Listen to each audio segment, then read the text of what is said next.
After moving from a large city to a tiny, isolated town, the narrator takes a part-time job at the local supermarket and quickly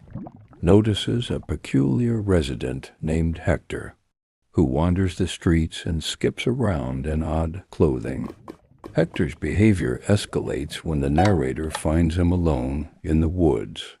speaking to himself in multiple voices, before Hector suddenly attacks, chasing the narrator through the forest in a terrifying pursuit. The narrator reports the attack to the sheriff,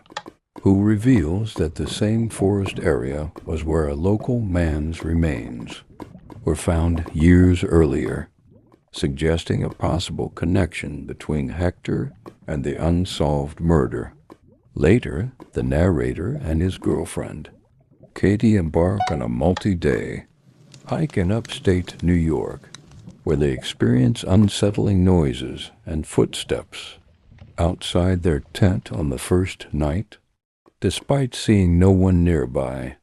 On the second night, they hear whispered voices calling the narrator's name, followed by high-pitched laughter and attempts to pull the tent, culminating in a ghostly woman in a white dress appearing just outside the partially opened tent.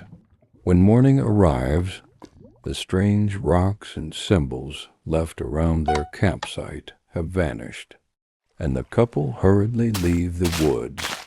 convinced they were being deliberately tormented by unseen entities. The story then shifts to the narrator's long-standing tradition of weekend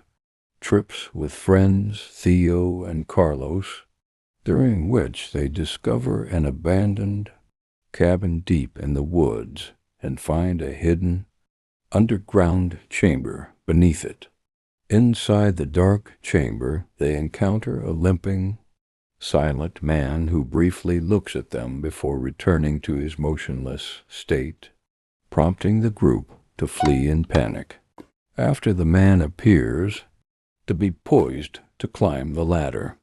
police investigations of both the cabin's underground room and the earlier forest incidents yield no concrete evidence or missing person matches, leaving the narrator uncertain whether the encounters were supernatural or simply unexplained horrors.